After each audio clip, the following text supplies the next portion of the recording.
Wendy May is an author, speaker, and coach. She helps her clients find success in their lives. In her book, Regenerative Purpose, she shares how she started her own purpose journey. She says that to make big changes in her life, she had to starve the ego to feed the soul. She had to let go of old goals and old identities, redefine her concepts of success, and learn entirely new ways of being and leading in the world. She works with individuals and organizations who have a deep desire to participate in co-creating a new normal by saying yes to purpose. The sort of purpose that is dynamic, interdependent, and in harmony with nature. Listen to how Wendy can help you make the necessary changes in your life so you can start and finish your novel.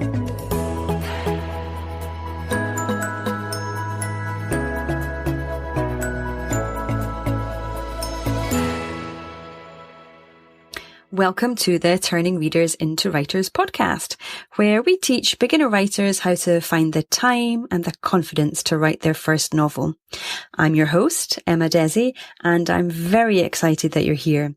Thank you for joining me today, because if you've been longing to write your novel for forever, then this is the place to be. Think of this as your weekly dose of encouragement, of hand-holding, and general cheerleading as you figure out how you're going to write your first novel. Trust me, as a mum of 3 young kids, I know how tricky it can be to tuck some time aside for yourself on a regular basis. And even when you do find that spare 5 minutes, you can feel so overwhelmed that no writing gets done. Trust me, I have been there, but this podcast is going to help you in practical ways, because once a week, I'll be delivering an episode that gives you steps to building a writing routine, encouragement to build your confidence, and cheerleading until you reach the end. Okay, let's start. So, hey, Wendy May, thank you very much for joining me today. I'm really excited to talk to you about the work that you do. Yeah, thanks for having me on. Well, I wonder if we could start with you telling us a little bit about yourself and the work that you're doing at the moment. Yeah, so I left my corporate job about 5 years ago and went independent as a coach and consultant for organizations and small business owners. And I now do a lot of different things. I have an online business that I run. I teach something called the Enneagram. I run online women's circles. I do a bit of speaking and teaching around purpose, and work with both individuals and organizations around purpose alignment. And so you have a book out at the moment, but also a program that's called Regenerative Purpose. I wonder if you could tell us a little bit about that particularly, and how it sort of differs to the traditional idea of goal setting and achievement. Yeah. So the concept of regenerative purpose is really kind of just counter our traditional notions of purpose, which are generally we think about having a single purpose, or we talk about my purpose and your purpose, that it's a very personal thing. And my take on it is that purpose is fluid, it's experiential, and it's relational, meaning that it doesn't ever exist in a vacuum, that it's not an individual thing that you can own and label and sort of brand, but it's actually something that's dynamic and always shifting and changing in the space between you and whoever you're relating to, or between you as a person and the rest of the world in a broader sense. So kind of by that, do you mean that as we go through life, our ambitions change, our goals change over time? And is that kind of what you mean? Yeah, that's part of it. But I think it's more just looking at purpose from the perspective of being in harmony with nature, that it's not this sort of linear, logical, we're trying to get from point A to point B, and we have a strategic plan how to get there, which is very much this sort of patriarchal process that we've all been educated in, but that the way that I experience it is that there's a cycle. I'm getting feedback from life and I'm responding to it, and that creates another impact, and then I get feedback from that, and it's kind of always moving in this give and take. I imagine that there's sort of like a energy movement going out and energy coming in, and that it's about being attuned and authentic and responsive to that. So I see. So within having your sort of, for us as writers, for example, if our goal is to write our first book, Yeah. I get the feeling that the regenerative purpose is the purpose changes. You still have this goal in mind, but how you go about it is more fluid rather than being stuck on one path. Yeah, for sure. I think the purpose qualities that I talk about in regenerative purpose is about being authentic. So being true to yourself and your true voice, being attuned, meaning like that you're listening to what's going on, that you're sort of paying attention to what's going on around you and getting signals from life and the environment. And then the action is being responsive rather than reactive. What I mean by that is that we're not moving from this place of contraction or like self-criticism, but we're moving really from an expanded place of moving from love and sort of creativity and playfulness. And there's this quality of sort of experimentation almost, that it's not so outcome focused, that we're not so singularly focused on the outcome, but we can be a little bit more adaptable to what we see happening around us, that we take actions and then we see what's happening and then we respond to that. And then the fourth quality is around receptivity, which a lot of people think about receptivity in terms of financial feedback. Am I getting paid for this? But to me, receptivity includes things like feeling appreciated, feeling validated, getting guidance, meeting the right people, having sort of these synchronistic, coincidental connections that happen between you and other people who can support you on the way. So noticing that as it's happening and sort of allowing yourself to be guided that way. I love that idea. I really, really do. I particularly respond or resonate well with your point number 3 there about how often we criticize ourselves and move forward from a place of criticism rather than seeing life, as you said, more experimentally and, okay, this didn't work this time, so how can I change it and do it differently next time and still get to move forward and still get to achieve what I want to achieve, or, without losing the goal, but you're not as rigid. And I guess exactly. I love that idea that it comes from a place of love, as you say, rather than looking at being critical of ourselves, which I think for women particularly is something that we are very quick to do. Absolutely. We're super conditioned, and that actually shuts down the creative process. If we're in that judging mind, it really kind of stops the whole process, so it's so important for us to have this quality of childlike, kind of innocence, that we're just playing and it's not so serious. And if it doesn't work, it's fine. We just try something else, like little kids when they fall down and scrape their knee. It's not such a big deal. They don't sit there and beat themselves up like we do as adults, Yes. Now, just kind of following on from that, you mentioned in your bio that you described things when you left your corporate world and you were going through your kind of change. You described yourself as having to starve the ego to feed the soul. And I wonder, when you were finding your new purpose, what did that mean for you at the time? Wow. Yeah. I mean, that's a big shift. This process of starving the ego to feed the soul meant dismantling everything that I believed to be success and redefining that. So, I used to think success was getting promoted in my job, or getting a salary increase, or getting a bigger title, or more responsibility, a bigger team, more direct reports, or, like the big visible project at work that, sort of says, oh, you're good, right? So this idea of success really had to die in order for me to really find out what's true for me. I sort of had to deprogram myself from all of this. It goes along with the self-criticism that we were talking about, but really redefining for myself on my own terms, what is success to me? Is it making more money? Is it impacting more people? Is it just being happy and peaceful and satisfied with myself? It's just changing that perspective. And that can be hard to do, I think, particularly in the sort of Western world. We are very target driven, and success does come from perceived money, the house, the car, the 2.4 children, all that part of it. So I guess feeding the soul is looking at what other things in life will make you feel good and feel successful. And I wonder how that might translate into writers, people who are perhaps at the beginning of their literary journey and who are trying to establish, what might this mean in my life? How do you think we could maybe repurpose things to head down a path? I think it's really about, for me, it's about getting nourishment from the inside instead of from the outside. So it's easy to get caught up in this, how many words did I write today, or how many people bought my book? And these are things that are sort of outside of our control.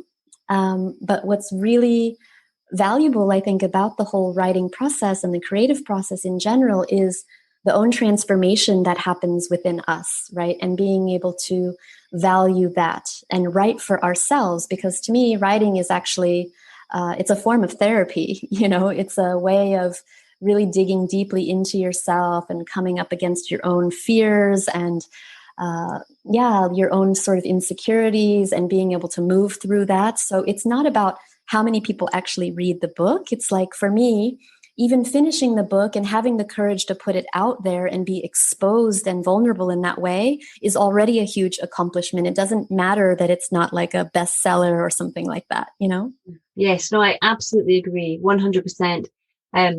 My audience are probably fed up hearing me say this, but I really do think that when you write your first book, if this is something that you love and have dreams of doing, when you write your first draft, even, it can be life-changing because suddenly you've achieved something, and a not insubstantial project, but you finally achieved something that you've wanted to do for a long time. And I remember that feeling myself of, oh my goodness, look at this. I've finished this first draft. What else can I do? I've achieved something I never thought I could do. And just that made me feel amazing. Exactly. It is life-changing. I would say that's definitely my experience. It's life-changing to write a book. So talking about that, you have written your first book, also called Regenerative. I get tongue twisted. Regenerative Purpose. Regenerative Purpose. Yeah. What made you decide to put pen to paper and write the book? Honestly, I didn't want to write a book. It was really like, like you get these messages and sort of signs and signals from life that become so loud that you cannot ignore them anymore. And this is what happened with me with the book, because, I had the first drop in the bucket was somebody that I had known from years ago contacted me on Instagram, and she was starting a publishing company and said, "Oh, I really like the things that you share on social media. Have you ever thought about writing a book?" And it was just a very casual, friendly conversation. That was sort of the first poke, but then over the next few weeks and months, I started to get more and more of these signs, like I met someone who had just published a book. I met a writing coach. I ran into somebody who was a book illustrator. Suddenly I was seeing this everywhere in my space. Then I went to a writing retreat with a bunch of other aspiring authors and bloggers and things like that. So it was just that it became so in my face that I couldn't ignore it anymore. It was that choiceless choice of okay, I guess I'm supposed to write this book because it doesn't want to leave me alone. It's sort of nagging me and I couldn't sleep and this kind of thing, So I was kicking and screaming, dragging my feet, no, I don't want to write a book. I don't know what I'm doing. I'm going to fail at this. And it was sort of I was carried along into it. The universe told you otherwise. Yeah, pretty much. I couldn't help it. At that point, it was okay, this is just happening. And so as a new writer, I know that one of the things we all struggle with quite a bit is making space in our already very busy lives for our writing. How did you schedule the time to do that? How did you make space for it? Yeah, I mean, in this sense, I'm super lucky because I quit my job and I moved to Thailand, where I don't have a very high cost of living and I don't have a family or a partner or kids, so it's a bit easier for me in that sense that I don't have all of these responsibilities. And I sort of made space that way by choosing an alternative lifestyle. Mm-hmm. Now, I'm not saying that that necessarily makes it easy, because actually I think that the time crunch has nothing to do with the actual amount of time that you have. It actually has to do with your own resistance about the process. So even though technically I had sort of all the time in the world, I mean, I was working, I was coaching and teaching and facilitating women's groups and things like that, even during the process. But it was really a discipline still for me to show up every day, to make it like my job. Mm-hmm. So it's funny because like however much time you have somehow gets filled. It gets filled with excuses. It gets filled with distractions. And it was super easy, even without having a full-time job, for me to avoid writing. So I basically made an agreement with myself that I made a ritual. I got addicted to coffee in this process, actually, to be honest, because I would just get up every morning and go to the same cafe. And no matter what was happening, I would say, this is what I'm doing every morning. When I wake up, I'm going to go sit in this cafe with my laptop and stare at a blank screen if that's what it takes. But I showed up, and sometimes I would end up surfing Facebook or just, answering messages or watching YouTube videos. But I would every day as a ritual commit to taking my laptop and going to this cafe with the intention to write. And if I needed to just sit there and stare at a blank page for an hour, that's what I would do. But the space was there. And I gave myself the permission to go there and not write, but I went there every day. The same cafe, the same table, the same, matcha latte. It's like, that was my daily ritual. And rituals, I think, are so important. They're so unglamorous, having these routines, but they do just free the mind up a little bit. You don't have to think so much about what you're doing. It just becomes habit. You do it, and then you give as you say, you give your brain that little bit of space, then hopefully that opens up in a creative way. So given that you were being very sort of, I don't want to use the word flexible, but you were giving yourself permission to not write that day if the muse didn't come. So how long did it take you to write your book? It was honestly very active for a couple of months. And then I took a couple of months off, and then it started moving again. And then there was several months of like an editing process that I went through with support from a couple of different friends, as well as a professional editor. So I think in total, from the time that I really seriously committed to it, I first sort of decided I was going to write a book, I would say, in August of 2018. In December of 2018, I made a public declaration on my Facebook wall that I'm writing a book. So then I was really in it. So I also escalated the commitment, right? So in August of 2018, I committed to myself. I decided I'm writing a book. December of 2018, I made a public announcement on Facebook. I had a few months, like December, January, February, there was things flowing and I was writing and things were coming up. By March, I kind of hit a wall. And nothing was coming. So I kind of put the book aside. And actually, in that time, I decided that I was going to escalate my commitment even more by creating a Kickstarter campaign. So in December, I had announced to my Facebook family that I'm doing this. In April, I actually asked for money to support the process. So that actually made myself feel even more accountable, and it also was sort of my way of asking for feedback from the universe of like, do you really want me to do this? Is this really aligned? Is this really what I'm supposed to be doing with my time? If you want me to finish this book, show me. And I had 226 people contribute to the Kickstarter campaign and gave me $11,000 to support the production and the editing and the illustrations and publication of the book. So I was like, okay, I'm going to continue. And that actually gave me a huge energy boost. After the Kickstarter campaign finished in May, I again had the inspiration and the motivation moving again. So from May to July was writing. I think by July, I had sort of finalized the draft. And then August, September, and into October, when I published, was the editing and sort of final touches and illustrations. So the total thing was about 10 months. Wow. But this was with me being fairly dedicated to it and not having a full-time job. Mm-hmm. Gosh, no, I love that, though. I love how you did that in very... you committed and you did it in quick time, but even with allowing yourself those days where if something wasn't happening, that was okay. You could surf the net that day. That was all right. I love that. That's worked really, really well. I'm fascinated by your Kickstarter experience. How did you find that? And what was because often I believe, I've never done it, but I believe that for the people who support you, a Kickstarter generally has to, you'd give something back to the supporter in some way. What was the sort of the promise that you made to your supporters, or the agreement? Yeah, so I had a few different levels of contribution. I promised people that they would get an early copy of the book.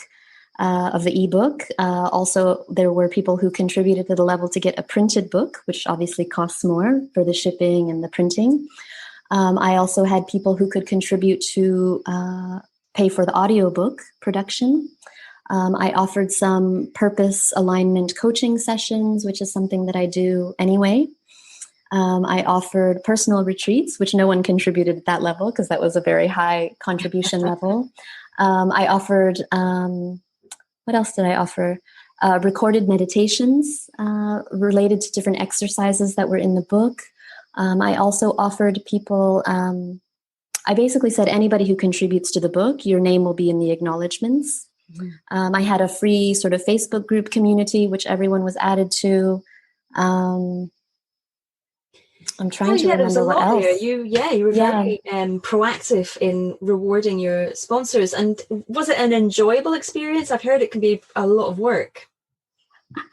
Wow, it was such a again, a transformational process, because I think the Kickstarter campaign prepared me for the publication of the book, because what I feel like happened with that is that I had to practice facing rejection, because we all have this thing that we want to be loved and appreciated. We want everybody to like what we post or what we write. And, I was asking, not just on my Facebook, but like personally in individual messages, reaching out to friends and family and acquaintances and colleagues saying, hey, can you support me?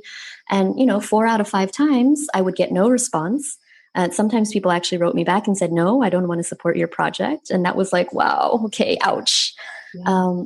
But just kind of building almost an immunity to that rejection and practicing not taking it personally. Say, okay, cool, they don't want to support me. That's okay. There's plenty of other people who will. Just like when you publish your book, it's not going to be for everybody, same. But you realize that there are people out there who want to read what you have to write. And that energetically kind of, for me, it was like gathering reinforcements of like getting validation that like, there are people who are waiting for me to finish this book, that's building a community of support and also accountability, because now people have given me money. I have to finish the book.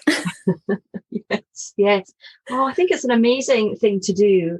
And as you say, it really must spur you on to get things done. And also lovely to know that in amongst all the people who didn't want to support the project, to know that there are people who did want to support it. And that must just feel amazing. That must feel lovely and so supported. Yeah, but it's so funny because our mind always focuses on the people who didn't support us, because even as we're talking about it now, I'm like thinking of people who didn't support and even explicitly said they don't want to support. But, I just want to remind myself that 226 people did give money to this like unrealized vision that I had, so that's a beautiful thing. Like, especially I think when your motivation is low, because we always go through enthusiasm dips, like you're like super gung-ho at the beginning and then you get to a point where you hit a wall. And I was like, okay, I need a little bit of reinforcements. Like I need to hear from people that they want me to write this book, that they're supporting me, and that kind of kept me going through the last wave that I needed to finish. Yeah, I think it's very brave of you to put yourself out there like that. I really do. But I think also you just mentioned there that kind of that motivation dip. I think that is really, really true for probably all novelists, but particularly when we're starting out and we're still fearful of all the things we don't know. And we have what's described, as that soggy middle where we've got a brilliant opening to the story. We love how it's going. And then things get difficult and we lose that momentum. So what an amazing way of regrouping and building that momentum up again. And maybe for some of the listeners here, rather than doing a Kickstarter, perhaps you could be more gentle with yourself and just tell someone about it. Tell someone that you're writing this book and give yourself some accountability that way. That could be another way. A slightly more gentle way of doing and it. I would say that, when you experience that motivation dip, it doesn't mean that there's something wrong. It's totally normal. And I would almost be suspicious if somebody told me that they created something without experiencing that, It's so part of the process, and I did like late in the process have these sort of book aside thoughts, like I remember at one point I almost was like, I'm just going to delete the whole thing. This is total shit. I'm just going to, and I actually had to have a fairy godmother of the book come in, and I sent it to my friend and gave her a backup copy of what I had written. And I was like, I'm having crazy thoughts about killing the book. Can you be a safeguard and hold this copy of the current draft so that I can't do that? Thinking ahead, I like it. But you're right. Yeah, there's always those moments of doubt, isn't there, where we think we don't have what it takes and we don't have the skills that we need to do it. But well done you for pushing through, and also sort of knowing yourself well enough to say, let's give this to the fairy godmother. Yeah. I need someone to hold a copy of this so that I'm not tempted to wake up at 3 a.m. and delete all the copies of it that exist. So kind of leading on from that, then, what did you find one of the hardest aspects of writing it? You've mentioned that you had that lull in motivation, but was there anything more kind of, say, craft-based that you found hard? Even just getting started, or knowing how to finish the book, for example? Yeah, I mean, to me, the writing part it flowed much more easily than the editing part, because after a while, you start reading what you've written yourself and you don't even understand it anymore. You sort of lose perspective. Mm-hmm. So I also had to ask for help with that process. Like I would say, editing your own work is really, really difficult, if not impossible, because you're not unbiased. And also you've read it yourself so many times that you start to repeat yourself and you don't see things from an objective point of view. So I would just say it's really amazing to have a community of support to peer edit or to just have friends read through things. Also good for validation, to have somebody say to you like, oh, wow, this is really good. Yeah, no, absolutely. And so just talking about editing, how did you find your editor and your kind of beta readers? 2 of them were just very close friends of mine. And one of them was somebody that I was recommended by my writing coach. So that's the other thing that I would say, is that I had a writing coach working with me during the first 3 months that I was writing, which was absolutely critical, because this was somebody who was an experienced author himself, had published like 7 books, and could give me the encouragement and sort of validation that what I was feeling, all the emotional process that I was in, was totally normal. And also from a critical standpoint, could look at what I was producing and say, this is really good. Like, this is actually worth publishing, and hearing that from someone is really important, because in the beginning, you don't have that perspective. You're just like, I don't know, I'm not sure if this is even worth writing, that kind of thing. Mm-hmm. Absolutely. Absolutely. No, I think having a mentor or a coach in any area of life is I think we used to, particularly here in Britain, I think perhaps it was something that we used to be a little bit dismissive about.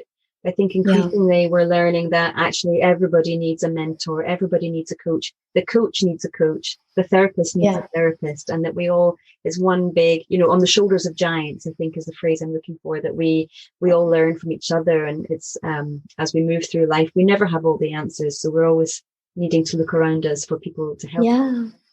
And that it's not just one person. Also, I think it's also about building that community of support and feeling that you have a little village, like I called this my virtual village, the Regenerative Purpose village, of everybody who supported me, like the people that I interviewed for the book, the people who edited it, that contributed, that were beta readers.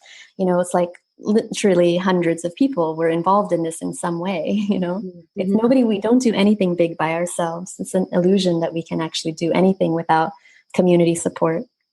And so you had your mentor for writing your book, and I know that you help new writers as well. You have a program called the Emerging Author Focus. Can you tell us a little bit about that? Yeah, I mean, I don't imagine myself to be a writing coach. Like, I'm not the person to sort of guide someone through the entire process, but I just, basically these Emerging Author Focus sessions is what I would say, it's a chat with an experienced friend, basically. Like a lot of the things that I'm sharing with you now, like I talk to people about their own specific fears and insecurities. I help people to clarify what exactly their project is about, think through like what kind of platforms they would want to publish on, what is their process for creating a ritual and discipline around this kind of thing. But I would hand that off to somebody who's actually a writing coach to kind of carry forward. It's just a single session. I think of it more like a strategy session. So it's appropriate for somebody who's at that stage where they're like, I'm thinking about writing a book, but I'm not sure yet if I'm totally committed to this and I need to think through it. So I help people with that process. That's really helpful, because I think that it's particularly if someone's writing a memoir or a non-fiction book, it can be hard to know at the beginning, does anybody want to hear about this? Do I have enough to share with people? Can I help people with my book? And so having someone who's been there, who's done that, who understands the landscape, that can be really very, very helpful, in fact, on clarifying the project before you go forward. And understanding what are you hoping to get out of the process, right? Is the process of writing a book really just, for your own therapy? Are you trying to use it as a lead magnet to build your business? Are you using it as a way to build your reputation as a professional in whatever field you're in? Are you hoping to sell a lot of copies and make money off of it? Is it something that you want to use as a hook to get speaking engagements? All the different reasons to just really get clear on what is the purpose of writing the book. So, my thing is all about purpose. So it's understanding what the writing process is serving in the broader landscape of your life. And so what do you read much fiction as well as nonfiction? And what's your favorite novel, or what are you reading at the moment even? You know what? Actually, I don't read. I have to admit. And in fact, I mostly consume content in audio, which is actually part of the reason why I want to do an audiobook, because I also prefer to get content via audio these days, because I feel like I look at screens so much that I want to give my eyes a break and just close my eyes and listen. I think it's just personal preference, but no, definitely audio is a growing market, and I find it interesting though. You're not the first person I've asked about this, and they've said, "Oh, I don't read, I listen." And it's interesting the kind of debate around, if you listen to an audiobook, is that reading? Because I think it is. I think it's just a different way of reading a book. But I think it is amongst the kind of book world. It is slightly contentious about whether you read or you listen to a book. Yeah. When I was in the process of writing my book, I actually very consciously decided I'm not going to read anything on the topic, right? So like I'm in professional circles with lots of purpose coaches or, life coaches and people who are helping in this way. Like I'm connected with a lot of people who do similar work. And I very deliberately decided I'm not going to read anything that they're writing, like not a blog, not a book, nothing, because I didn't want to be influenced in connecting with my own authentic voice. So I very clearly put a moratorium on reading intentionally while I was in the creative process myself. Mm-hmm. I think it's wise. I certainly do the same. And I wonder if we're not alone, because although I write fiction rather than nonfiction, I do avoid my favorite authors, because then I end up unconsciously mimicking them, and I don't write as well as them, so I must not do that. It's important to find your own voice, isn't it? Yeah. Now, I wonder because I'm conscious of time and we're going to wrap up soon, but I wondered if you wouldn't just mind telling us a little bit about the book itself and the sort of the different chapters in the book, and how it might help someone who is looking to find a different way of finding purpose in their life.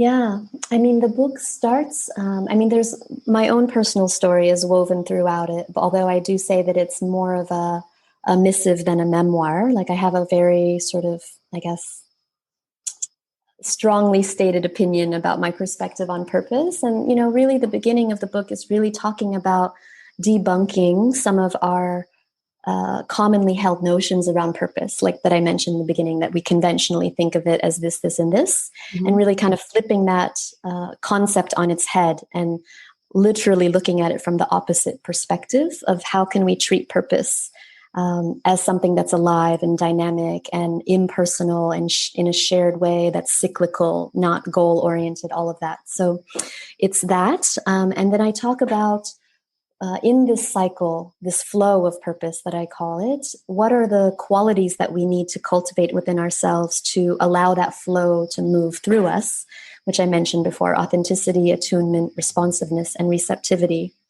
I further go into those 4 qualities and deconstruct them. So in my view, there's sort of 3 different layers to each of those 4 qualities that come from the inner self outward, or from the outer world inward, right? They can spiral in both directions, that we're sort of in this conversation with life. So I talk about the different layers of the qualities.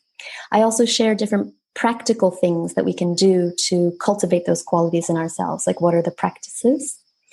And I share about sort of these, what I call sort of the basic orientations around how we keep boundaries around our space and how we do devotional decision making. Mm-hmm. And then I talk about the cyclical nature of purpose and how that relates to our relationship with nature and kind of losing contact with nature's rhythms and cycles. And then towards the end, there's a chapter around purpose and privilege, because I think this is a really important thing for us to address about how does our privilege impact the expression of purpose. And then, it's closing with really looking at kind of zooming out from a higher perspective, where we're going in the world, right? Looking at all of the change that's happening around us, socially, politically, economically. Everyone can kind of see that, we're going through a huge, massive shift in terms of humanity's relationships with each other, with the planet, and how does that connect with purpose, right? When we kind of zoom out from a larger global perspective, like, why is this so important for us as humanity right now to engage in this conversation? Mm-hmm. And I know you've got a sort of infographic. If anyone's interested in understanding a little bit more about the flow and the way it works, so you've got an infographic. How could people get a hold of that if they wanted to? You can find everything about the book at regenerativepurpose.com. Go get regenerativepurpose.com. And where else will people find you online?